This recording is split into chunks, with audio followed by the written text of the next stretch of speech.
Lingkungan terdekat kita itu yang paling bisa mencuri mimpi kita. Kalau aku harus berani tinggal sendiri, harus berani memutuskan untuk hidup sendiri. Kalau orang bisa punya kesempatan untuk sukses dan percaya atau nggak percaya, kalau ini aku percaya bahwa memang sukses itu nggak untuk semua orang. Orang yang seperti itu adalah orang yang tidak punya jatah sukses itu tadi menurutku. Oke, jadi hari ini kita bakal bahas tentang Gen Z yang Gen Z itu banyak banget, dia tuh takut banget untuk memulai padahal belum mencoba gitu. Jadi ini kita lagi sama Mas Marcel. Mas, aku tuh mau nanya deh, kayak Kamu Gen Z? yes, aku adalah Gen Z dan ini adalah cerita dari aku dan beberapa temanku yang memang kita Gen Z semua gitu. Kebanyakan dari kita tuh kita takut banget untuk memulai sesuatu padahal kita belum mulai. Mas pernah nggak sih kayak gitu juga? Pernah. Pernah ya?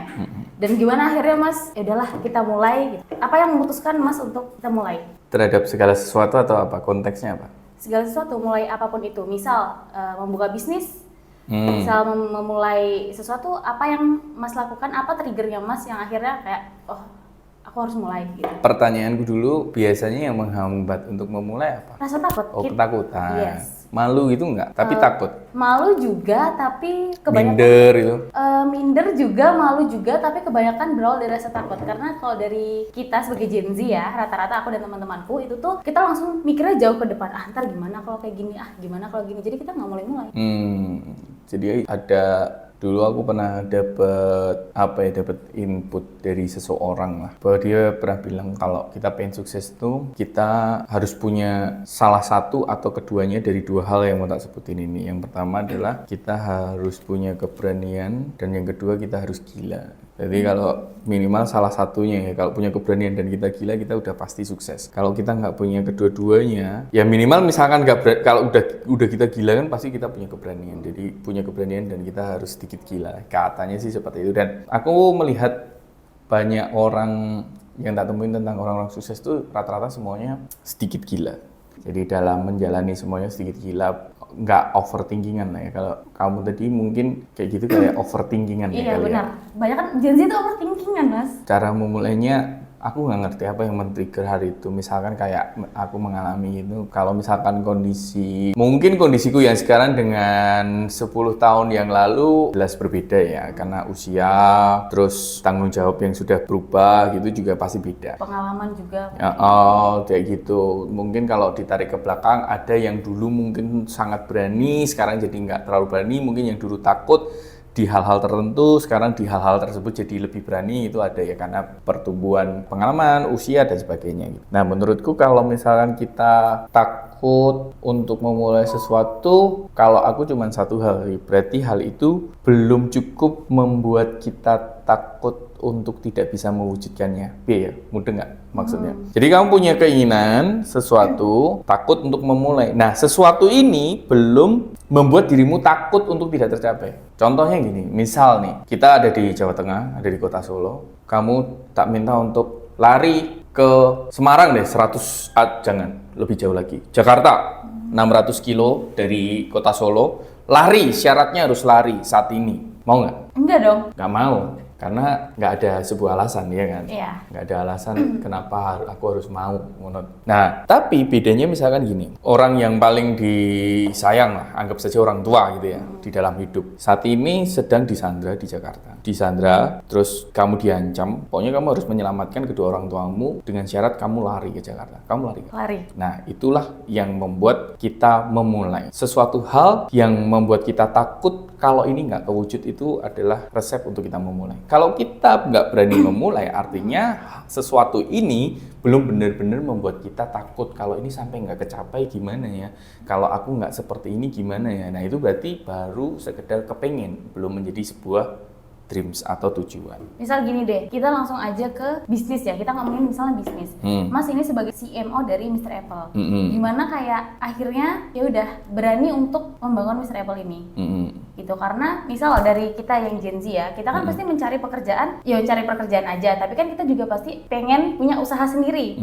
Nah, tapi kita kalau mau mulai membuat usaha itu sendiri, itu kita pasti takut, kayak misal dari modal yang gede, terus juga ini ntar kalau gagal gimana ya, kita pasti bakal boncos, ini gimana, itu maksudnya gimana caranya supaya memunculkan trigger itu. Ada dua keadaan. Misalkan aku berbicara, kalau misalkan berbicara di keadaanku, saat itu kenapa memulai Miss Travel melangkah? Karena keadaan. Karena dipaksa keadaan. Saat itu minus kan. Kondisinya gagal di bisnis sebelumnya, minus hampir 1 miliar dan anak baru lahir masih kecil. Sehingga ya sekarang nggak ada rasa overthinking. Pilih bergerak atau nggak makan hari ini gitu loh. Jadi kan pilihannya cuma harus bergerak kan gitu kan. Harus memulai.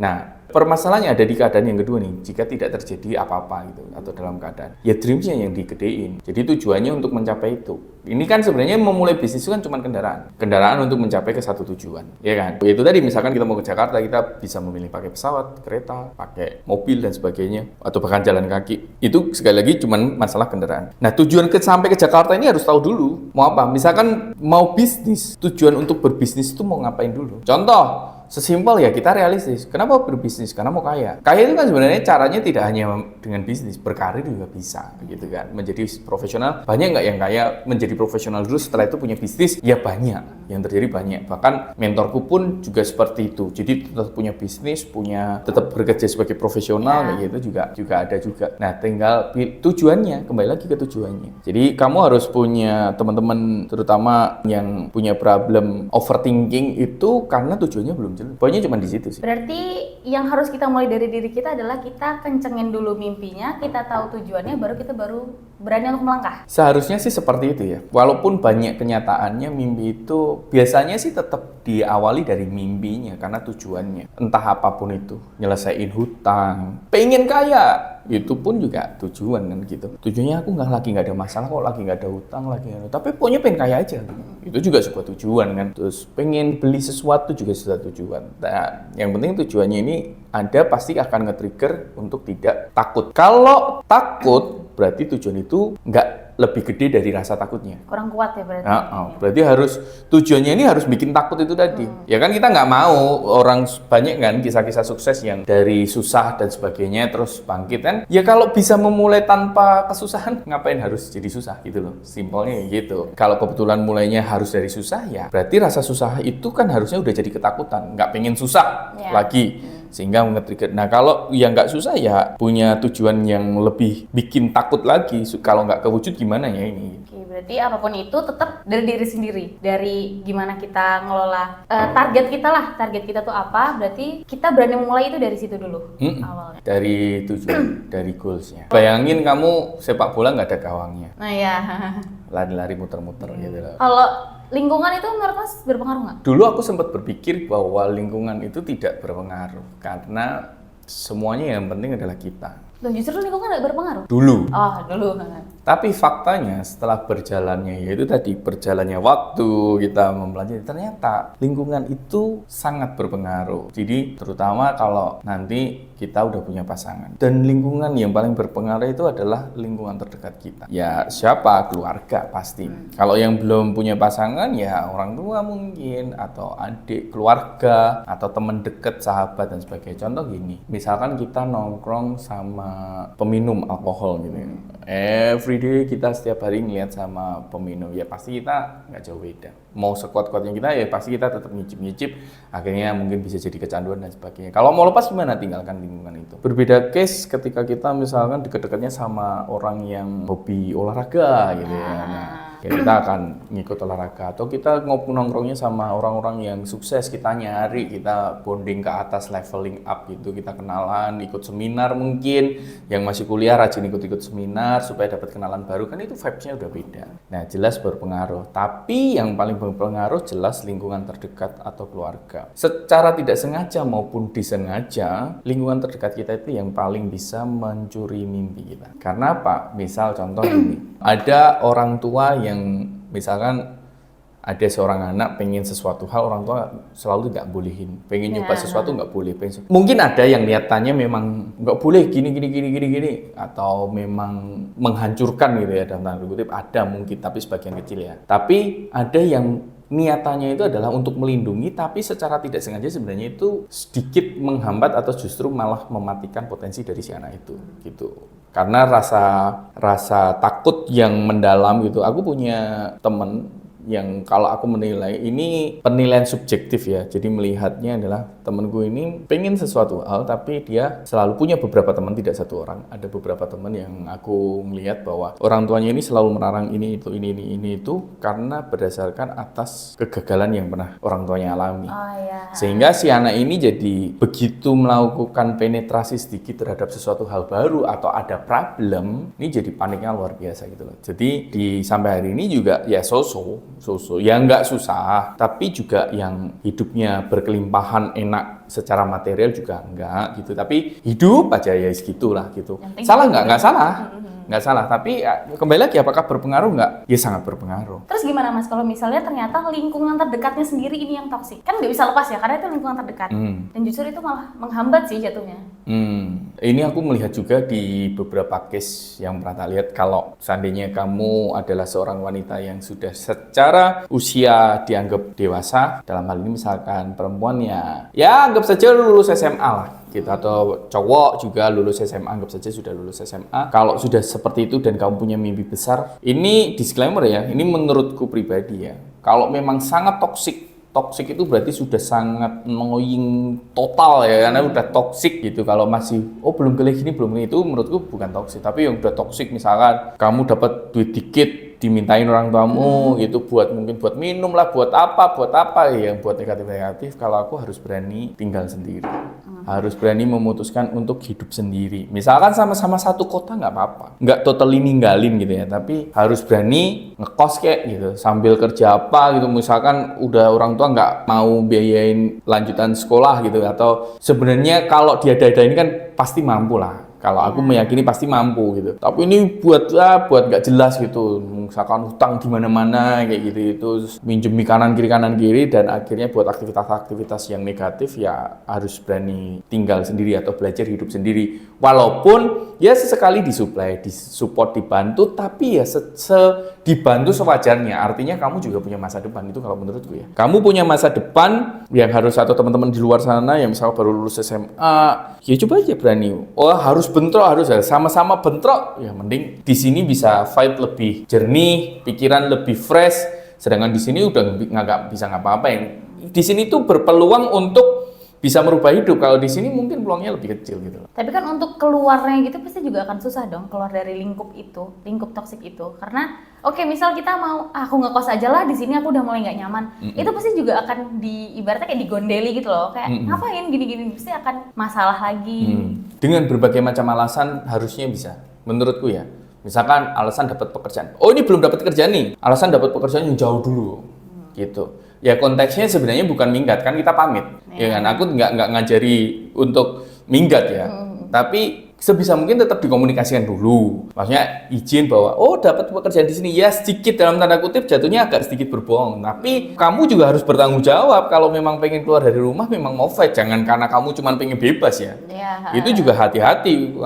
Karena di sini keluarganya toksik, aku keluar dari rumah lah biar lebih bebas. Nah itu juga nggak bertanggung jawab. Jadi keluarnya ini juga bertanggung jawab bahwa benar-benar pengen ngejar. Misalkan dapat kerjaan di sini, daripada ongkosnya, misalkan dikomunikasikan daripada ongkosnya mahal bolak-balik dan sebagainya, aku ngekos dulu di sini ya, senekat-nekatnya, seberapanya punya tabungan gitu. Yaitu cenderungnya kalau udah benar-benar toksik, kalau aku pribadi ya, aku akan memilih untuk keluar dari rumah gitu loh, keluar dari rumah dengan komunikasi.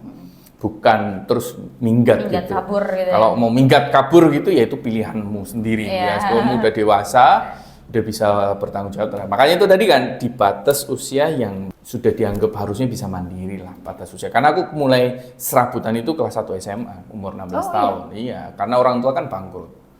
Walaupun tinggal sama orang tua, tapi mulai serabutan, mulai cari-cari macam-macam lah, serabutan kanan kiri untuk belajar nyari bertahan hidup lebih tepatnya. Tapi waktu Mas awal-awal serabutan itu, apakah dari orang tua support juga atau sempat menahan kayak nggak usah lah? Kalau kebetulan orang tua aku ada nahannya, karena waktu itu masih sekolah kan, ya paling kan konteksnya masih normal lah, fokus dulu sekolah gitu-gitulah. Nah yang penting ya cuman karena basicnya yaitu tadi, orang yang punya keberhasilan tuh pasti akan ada sedikit gila, tapi bertanggung jawab. Jelas pasti orang yang bertanggung jawab. Nggak mungkin kan? Kalau orang bisa punya kesempatan untuk sukses dan percaya atau nggak percaya, kalau ini aku percaya bahwa memang sukses tuh nggak untuk semua orang. Sukses tuh hanya untuk orang-orang pilihan. Tapi kita bisa dong menjadikan diri kita tuh sebagai orang pilihan. Bisa menjadi orang pilihan. Makanya kan nggak ada yang namanya tiba-tiba mencapai di satu titik tertentu gampang gitu kan, nggak ada. Nah pada saat perjalanan ini kan banyak yang tumbang, banyak yang tereliminasi, nggak kuat, mungkin pasangannya ngapain kok keluar malam terus gitu, padahal dia memang benar-benar lagi berjuang, mungkin cari peluang, bernetworking, tapi tidak dapat support. Akhirnya daripada capek menjelaskan ke pasangannya, diomelin terus, ya udahlah ngalah. Nah itu kan termasuk tantangan gitu. Atau pilihannya ya libatkan, mau dilibatkan pasangannya kan nolak terus, entah ini cowok, entah dari POV cowok atau cewek ya, nolak mau diajak ke circle-nya untuk networking supaya lebih membangun kepercayaan, tapi nggak mau, jadi tidak ada kerjasama yang bagus. Ya aku bersyukurnya bisa berkomunikasi dengan cukup baik dengan pasangan dan dengan orang tua. Mengalami di nggak boleh, tapi ya komunikasi terus sampai bosan gitu. Jadi aku mending ribut gitu loh, tapi bisa menyampaikan daripada aku diem-diem. Waktu itu aku berpikirnya gitu. Jadi misalkan kayak waktu masih pacaran gitu ya tak ajak ke circleku gitu. Ketika aku bernetworking, membangun relasi gitu ya aja. Jadi itu juga terpilihan lah ya, karena kan nggak semua orang juga akan menyikapi seperti itu. Ada juga yang kayak milih kayak udahlah nggak usah. Ada juga. Banyak. Nggak cuman ada, banyak yang pilih nggak bisa mas, kayaknya memang contoh misalnya suamiku susah kok kalau kayak gini, atau istriku susah gini, atau orang tuaku susah lah. Kalau itu lebih ke kita nggak mau ngeyel untuk komunikasi itu, mungkin juga tidak memberi kesempatan untuk berkomunikasi. Ya yang deket banget dulu pernah tak saranin untuk ya itu tadi, coba ngekos tapi komunikasi yang bertanggung jawab, jangan karena pengen minggat gitu loh. Kalau mau minggat ya urusanmu lah, gue wis gede gitu kan. Oke, kalau itu kan tadi dari lingkup keluarga, nah, orang tua, pasangan gitu. Kalau itu lingkungan dari teman-teman. Kalau kayak kita yang Gen Z ini kan mungkin ada masalahnya sama orang tua atau pacar, beberapa seperti itu. Tapi ada juga yang dari lingkungan, dia takut memulai karena aku malu, aku takut dinyirin sama si A lah, aku takut digosipin sama si B kayak gitu. Jadi itu yang bikin kita takut lah untuk memulai. Apakah karena nggak semua orang itu punya itgaf gitu loh, nggak semua orang bisa kayak gitu.